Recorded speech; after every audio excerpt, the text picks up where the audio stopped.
श्री शिवाय नम। तो अभी सबको पता है कि पौष मास का बहुत ही प्यारा सा शनिवार का दिन आ गया है और आज के दिन शाम के समय आपको एक शनि दीपक लगाना होगा जो कि आटे होगा और ये लगाने से हमारे परिवार में जितनी भी समस्याएं होंगी, जितनी भी कठिनाइयां होंगी, सारी दूर होंगी। ये उपाय कैसे करना है और कौन कौन सी चीजों को लेना होगा, पूरी बात बताऊंगा, तो वीडियो को पूरा जरूर देखिएगा। चलिए समझते हैं। सबसे पहले आपको 2 दीपक लेने हैं। ध्यान से सुनिएगा। यहाँ आपको एक दीपक आटे का लेना है और दूसरा दीपक आपको मिट्टी का लेना है। तो आपको 2 तरीके के दीपक लेने हैं, एक तो आटे का और एक मिट्टी का।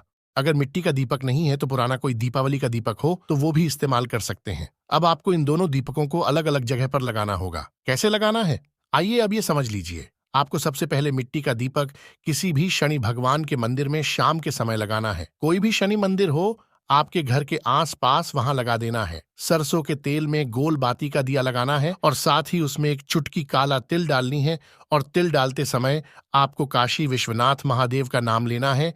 इस बात का ध्यान रखें। अब एक दीपक आपका लग चुका है। अब बात करते हैं दूसरे दीपक की। दूसरा आटे का दीपक आपको लेना है और उसे लेकर किसी भी पीपल के पेड़ के नीचे लेकर चले जाओ। इस दीपक में आपको सरसों का तेल डालना है और गोल बाती लगानी है। इतना करने के बाद अब इस दीपक में भी आपको एक छुटकी तिल डालना है। अब यहाँ आपको किसी भी देवता का नाम नहीं लेना है। यहाँ आपको अपने दोनों हाथों को जोड़कर मन ही मन अपनी जो भी परेशानियां हैं, जो भी मुश्किलें हैं, घर में जो भी दिक्कतें हों, बस उन्हें ही आपको बोलनी है। दोस्तों, ये मैं आपको बता दूं कि इस आटे के दीपक को शनि दीपक के नाम से भी जाना जाता है। तो आप सभी को ये उपाय जरूर से जरूर करना चाहिए। पहले उपाय की बात आपको समझ में आ गई है, कैसे क्या करना है। अब आगे बढ़ते हैं। इस वीडियो में हम लोग अपने दूसरे उपाय की तरफ, जो कि हमें शनिवार के दिन ही सिर्फ करना चाहिए। ये उपाय आप किस लिए करोगे और इस उपाय में क्या करना होगा, तो मैं आपको बता दूं कि आप इस उपाय किसी भी बीमारी को दूर करने के लिए कर सकते हैं। इस उपाय की खास बात यह है कि ये उपाय हम किसी और की बीमारी के लिए भी कर सकते हैं। तो आइए उपाय अच्छे से समझ लीजिए। सबसे पहले आपको एक तांबे का लोटा लेना है और उसे जल से भर लेना है। अब इस जल के अंदर एक छोटी सी चीज को डालना है।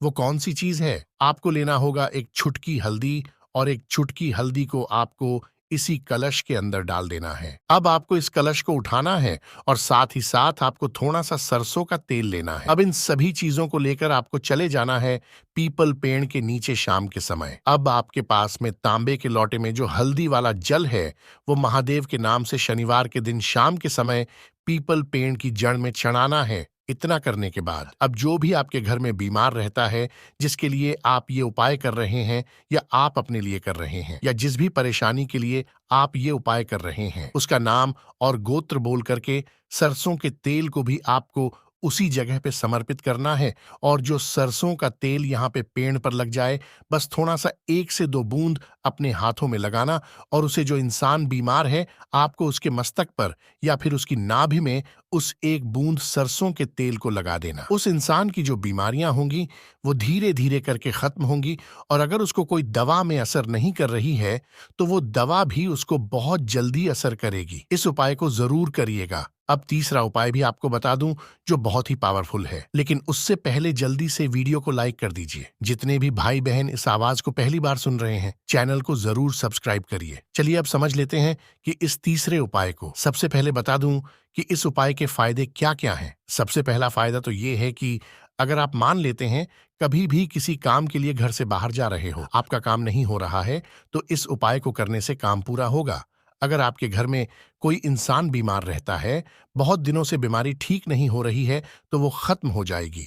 अगर कोई इंसान को आपके घर में नजर टोट के बहुत ज्यादा हाय लगती है, तो वो भी ठीक हो जाएगा, उसको कभी नजर नहीं लगेगी। और अगर कोई भी इंसान आपके घर में गलत संगति में चला गया है, तो उसकी संगति भी ठीक लोगों के साथ हो जाएगी। ये 4 बहुत ज्यादा महत्वपूर्ण है क्योंकि हर एक परिवार में ये समस्या आज के समय पर देखी गई है। आइए अब समझिए इस उपाय में क्या करना है। अब यहाँ आपको एक काला धागा लेना है जो बड़ा भी ना हो और छोटा भी ना हो, और अगर काला धागा ना हो तो काला काजल ले सकते हो। अब आपको क्या करना है, ध्यान से सुने। जो भी इंसान आपके घर में है जिसको नजर, टोने, टोटके, ये सब चीजें बहुत ज्यादा लगती हैं और उसका इलाज करा करा कर परेशान हो गए हैं, लेकिन सफलता नहीं मिल रही। तो आपको क्या करना है, उस व्यक्ति के सर से लेकर के पैर तक, चाहे वो लेटा हुआ हो चाहे वो खड़ना हो, उसके ऊपर से 21 बार घुमाना है। जिस दिशा में घनी घूमती है 21 बार उसी दिशा में घुमाना है।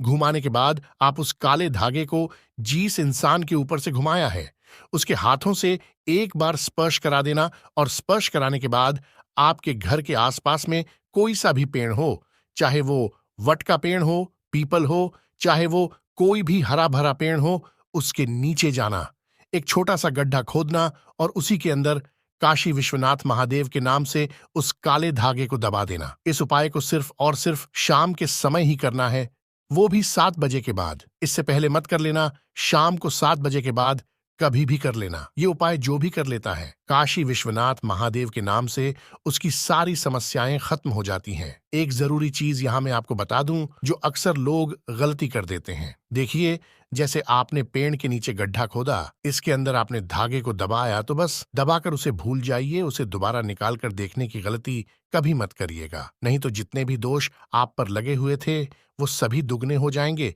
क्योंकि आपने नकारात्मक शक्ति को दबाया है।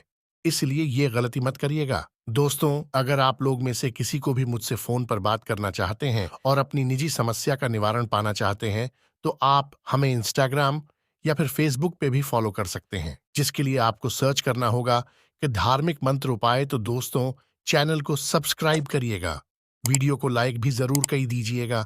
मिलते हैं अगली वीडियो में। हर हर महादेव।